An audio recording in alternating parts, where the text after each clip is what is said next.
Hello बच्चों पिछली video में हम लोगों ने देखा कि द्विघात समीकरण की वर्ड प्रॉब्लम को कैसे सॉल्व करते हैं। उसमें हमने देखा कि दो प्राकृत विषम संख्याओं के बारे में पूछा गया था कि कौन सी विषम प्राकृत संख्याएं होंगी जिनके वर्गों का योग 74 होगा। तो पहले हम लोगों ने द्विघात समीकरण बनाया और उसके बाद उनके x की वैल्यू निकाली या दो मान निकाले। इस क्वेश्चन में देखिए बच्चों क्या कहा जा रहा है, दो वर्गाकार मैदानों के क्षेत्रफलों का योगफल। वर्गाकार सबको पता है, वर्ग क्या होता है, जिसकी चारों भुजाएं आपस में बराबर होती हैं वो वर्ग होता है। तो ये क्या कह रहे हैं कि दो वर्गाकार मैदान हैं। ठीक है, मैदान हमारे पास कितने हैं, दो वर्ग के आकार के मैदान हैं जिनके वर्गों का योगफल दो वर्गाकार मैदानों के क्षेत्रफल का योगफल कितना है, 468। तो ये हमारे पास दो वर्गाकार मैदान हो गए। वर्ग का क्षेत्रफल कितना होता है, भुजा का स्क्वायर यही होता है। तो ये पूरा एरिया जितना कवर कर रहा है ये इसका क्षेत्रफल हो जाएगा। इनके जो क्षेत्रफल है इसको अगर हम लोग जोड़ देते हैं तो किसके बराबर आ रहा है, 468 वर्ग मीटर के बराबर आ रहा है। पहली कंडीशन ये हो गई। ठीक, सबको पता है वर्ग का क्षेत्रफल कितना होता है, भुजा का स्क्वायर। इसको हम लोग आगे यूज़ करेंगे। उसके बाद सेकेंड लाइन में एक इक्वेशन तो हमारी पहली लाइन से बनेगी। दूसरी क्या कह रही है, यदि परिमापों का अंतर, किसके परिमाप का, इन्हीं वर्ग के, ये जो दो वर्ग हैं, वर्ग का परिमाप कितना होता है, 4 गुणे भुजा, यही होता है। सबको पता है कि वर्ग का परिमाप 4 गुणे भुजा। तो अगर इनके परिमापों का अंतर कितना है, 24 है। ठीक है, तो बच्चों परिमाप क्या कह रहा है कि परिमापों का अंतर कितना है, 24। तो इसका मतलब जब डिफरेंस की बात हो रही है तो एक वर्ग हमारा बड़ा होगा और एक छोटा होगा। ठीक है, दोनों तो बराबर हो नहीं सकते, क्योंकि बराबर होंगे तो फिर दोनों का अंतर क्या होता रहेगा, 0 हो जाएगा। तो एक वर्ग हमारा बड़ा होगा और एक वर्ग हमारा छोटा होगा। ठीक है, तो हम लोग क्या मानेंगे कि दो वर्ग जो हैं तो बड़े वर्ग का क्षेत्रफल और दूसरे छोटे वर्ग का क्षेत्रफल, ठीक है, ये मान के हम लोग चलेंगे। ठीक है, तो सबसे पहले माना पहले वर्ग की भुजा, बड़े वर्ग की भुजा कितनी है, जब एक वर्ग बड़ा है तो उसकी भुजा भी बड़ी होगी। तो सबसे पहले हम लोग माना बड़े वर्ग की भुजा कितनी, हम मान लेंगे माना बड़े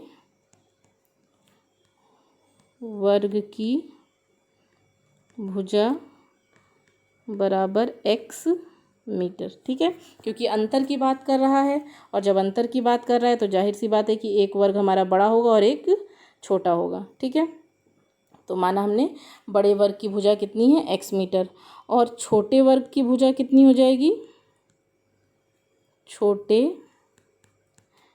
वर्ग की भुजा बराबर कितनी, y मीटर। ठीक है, यही कहा कि बड़े वर्ग की भुजा कितनी, x मीटर, और छोटे वर्ग की y मीटर। तो बड़े वर्ग का परिमाप कितना हो जाएगा, परिमाप भी निकाल लेते हैं हम लोग यहाँ से।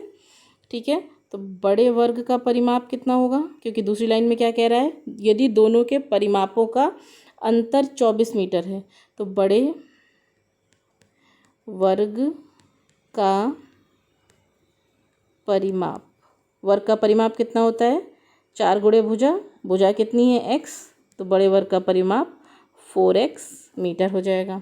ठीक है, इसी तरह से छोटे वर्ग का परिमाप भी निकाल लेते हैं। छोटे वर्ग का परिमाप बराबर कितना है, छोटा वर्ग की भुजा कितनी है, y, तो इसका परिमाप हो जाएगा 4y मीटर। ठीक है, आगे इतनी सी बात समझ में। हम लोग पहले इस लाइन को सॉल्व कर रहे हैं। यदि परिमापों का अंतर 24 मीटर हो तो दोनों वर्गों की भुजाएं। तो सबसे पहले हमने माना कि बड़े वर्ग की भुजा कितनी, x मीटर, और छोटे वर्ग की भुजा कितनी, y मीटर। तो बड़े वर्ग का परिमाप कितना हो जाएगा, क्योंकि वर्ग का परिमाप सबको पता है कितना होता है, 4 गुणे भुजा होता है, तो 4x हो जाएगा। छोटे वर्ग का परिमाप कितना हो जाएगा, 4 गुणे y, 4y हो जाएगा। ठीक है, अब हम लोग सॉल्व करते हैं इसको। ठीक है, तो इसमें क्या कह रहा था कि दोनों, क्वेश्चन क्या था हमारा, दोनों वर्गों का जो अंतर है, ठीक है, वर्गों के परिमापों का जो अंतर है, तो वर्ग का परिमाप पहले का कितना था, बड़े वर्ग का 4x और छोटे वर्ग का 4y। परिमापों का अंतर हमारे के पास कितना है, 24 है, यही कह रहा था। कि अगर दोनों वर्गों के परिमापों का हम अंतर निकालते हैं तो कितना आ रहा है, 24 आ रहा है। ठीक है, तो वर्गों की भुजाएं ज्ञात कीजिए। अब जब इसमें से हम क्या कॉमन ले सकते हैं, 4 कॉमन ले सकते हैं, तो ये हो जाएगा x minus y is equal to 24। ये मल्टीप्लाई में है 4, उधर जाएगा तो डिवाइड में हो जाएगा, x minus y upon 24 upon 4। तो ये कट करेंगे तो 4 छंग 24, तो x minus y is equal to 6। Y इधर माइनस में है, 6 के पास जाएगा तो किस में हो जाएगा, प्लस में हो जाएगा। तो इसको हम लोग लिख सकते हैं x is equal to y plus 6 लिख सकते हैं। y इधर माइनस में है, 6 के पास जाएगा तो प्लस में हो जाएगा, तो इसको हम लिख सकते हैं x is equal to y plus 6। ये हो जाएगा हमारा समीकरण नंबर 1। ठीक है, अब हम लोग दूसरी वाली जो लाइन थी हमारी, उससे समीकरण नंबर 2 बनाते हैं। ठीक है, क्या कह रहा था कि दोनों वर्गों के, दोनों जो वर्ग हैं इनके मैदानों के क्षेत्रफल का योगफल कितना आ रहा है, 468 वर्ग मीटर। तो सबसे पहले हम बड़े वर्ग का क्षेत्रफल निकालते हैं। ठीक है, तो हमारे पास होगा बड़े वर्ग का क्षेत्रफल,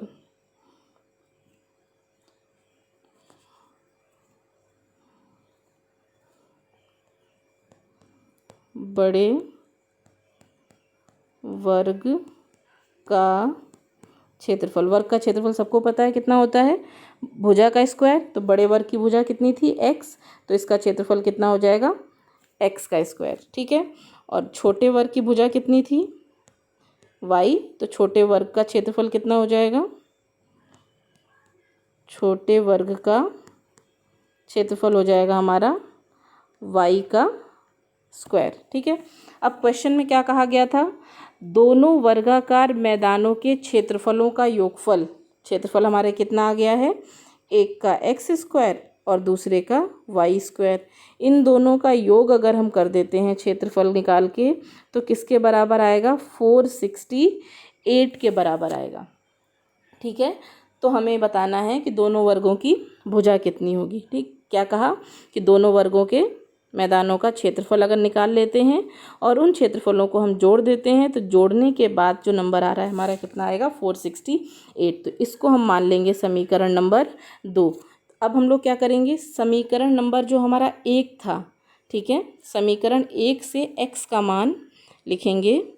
समीकरण 1 से x का मान समीकरण किस में रखने पर, 2 में रखने पर, समीकरण 2 में रखने पर। समीकरण 2 हमारा कितना था, x square plus y square is equal to 468। आप पहली इक्वेशन को पहले बना सकते थे या इसको बाद में बना सकते थे, कोई दिक्कत नहीं होती। ठीक, x का मान उसमें कितना था, y प्लस 6, तो यहाँ पे x का स्क्वायर है तो y प्लस 6 का स्क्वायर हो जाएगा, बराबर वाई स्क्वायर, सॉरी प्लस में y square is equal to 468। अब इसको हम लोग सेम वही फॉर्मूला लगाएंगे, a प्लस बी का होल स्क्वायर से। a की जगह y है, b की जगह 6 है, और क्या बनाएंगे, द्विघात समीकरण बनाएंगे। जब हमारा द्विघात समीकरण बन जाएगा तो हम लोग मूल निकाल लेंगे इसके, जो कि हमारा y का मान हो जाएगा। तो ये था हमारा y प्लस 6 का स्क्वायर प्लस y का स्क्वायर बराबर 468। तो इसको हम सॉल्व करेंगे a प्लस बी के होल स्क्वायर से।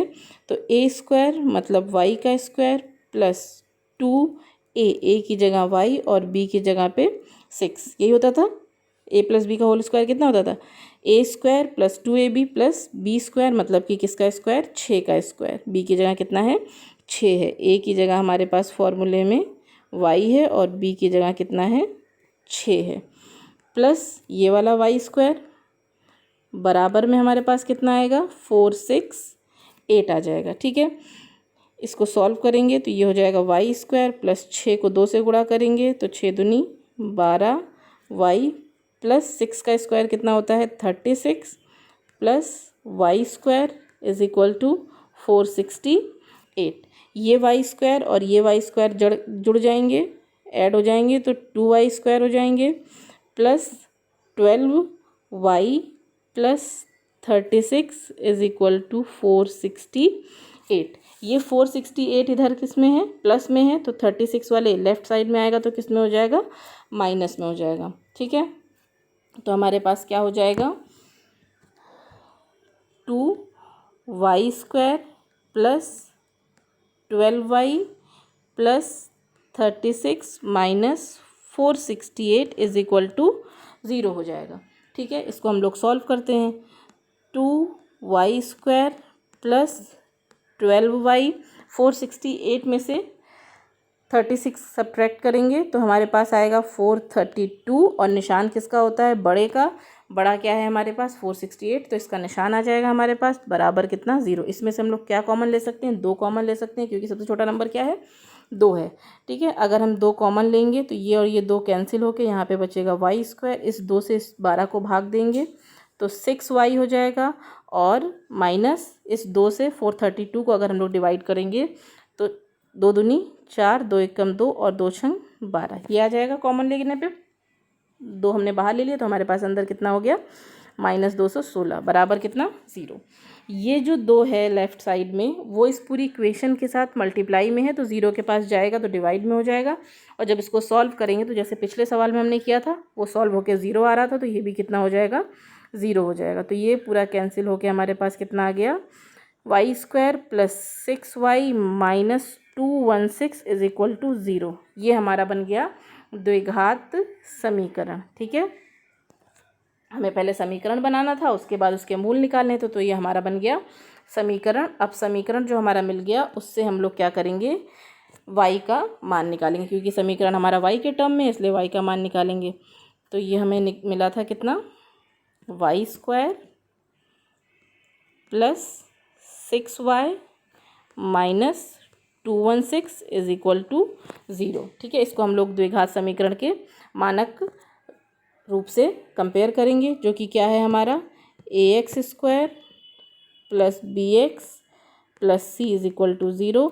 तो इसमें हम कंपेयर करेंगे तो a इज इक्वल टू 1 आएगा, b इज इक्वल टू 6 आएगा, और c इज इक्वल टू -216 आएगा। देखिए c is equal to -216, b is equal to ये 6, और a इज इक्वल टू कितना, y² के बगल में कुछ नहीं है तो 1 आ जाएगा।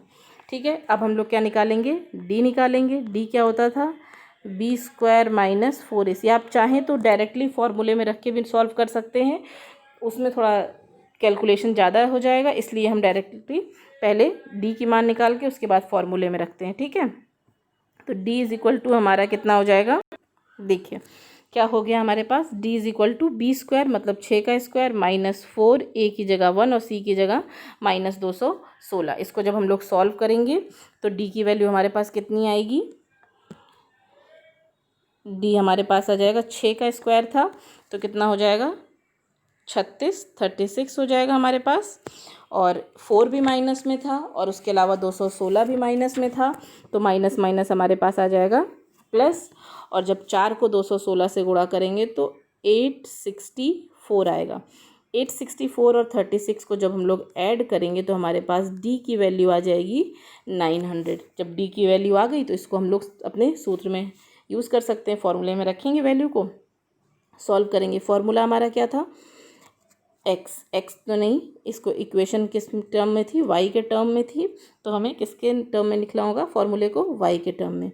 तो y is equal to -b plus minus √b² minus 4ac, b² minus 4ac की जगह हम क्या रखेंगे, 900 अपॉन 2a। ठीक है, तो ये हो जाएगा y is equal to minus b कितना था, 6 था, तो हो जाएगा 6 b की जगह पे plus minus √b² minus 4ac की वैल्यू कितनी आई हमारी, किसके बराबर होता है, d के, और d की वैल्यू हमारी आई 900, तो इसकी जगह हो जाएगा √ में 900 अपॉन 2 इंटू a की जगह कितना, 1 आ जाएगा। ठीक है, अब क्या आएगा, y is equal to -6 plus minus 900 किसका वर्गमूल कितना होगा, 900 किसका वर्ग होता है, अगर हम देखें तो 900 वर्ग होता है हमारा, 9 किसका वर्ग होता है, 3 का, और 2 0 है तो 1 0 बाहर आ जाएंगे। ठीक है, तो इसको हम लोग लिख सकते हैं कितना, 30।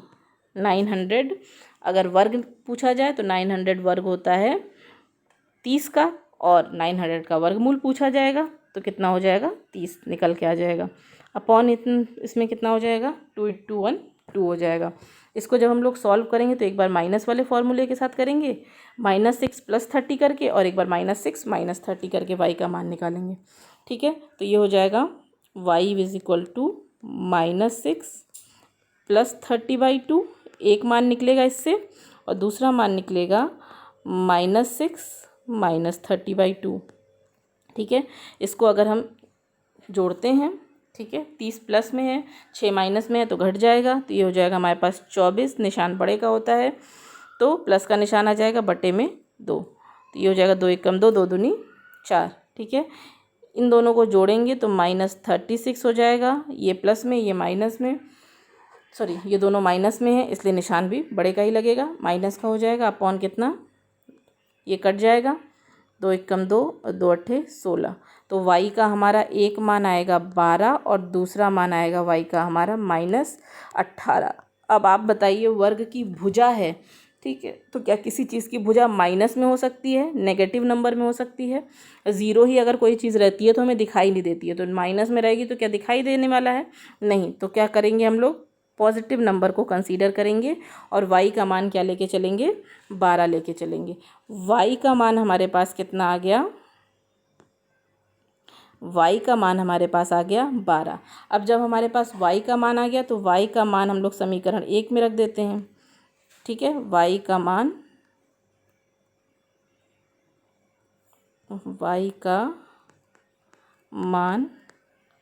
समीकरण 1 में रखने पर, समीकरण 1 क्या था हमारा, x = y + 6 था, तो x = y का मान 12 + 6, तो 12 और 6 18, तो y का हमारे पास x का मान आ जाएगा 18 और y का मान आ जाएगा 12।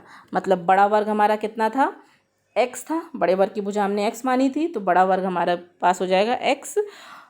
ठीक है, और छोटा वर्ग की भुजा कितनी हो जाएगी, 12। इसमें क्वेश्चन में पूछा क्या गया था, दोनों वर्गों की भुजाएं ज्ञात कीजिए, तो बड़े वर्ग की भुजा हमारी हो जाएगी 18, लिखेंगे हम लोग, बड़े वर्ग की भुजा क्या थी, x = 18 मीटर। ठीक है, और छोटे वर्ग की भुजा, छोटे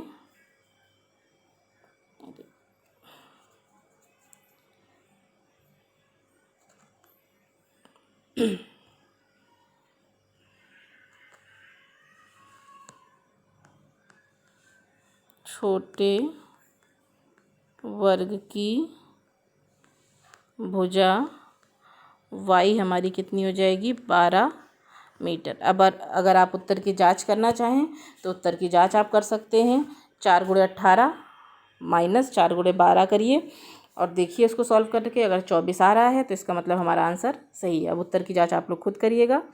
उम्मीद करते हैं कि आपको क्वेश्चन समझ में आया होगा। अगर नहीं समझ में आया या कोई प्रॉब्लम है तो मुझसे पूछ लीजिएगा।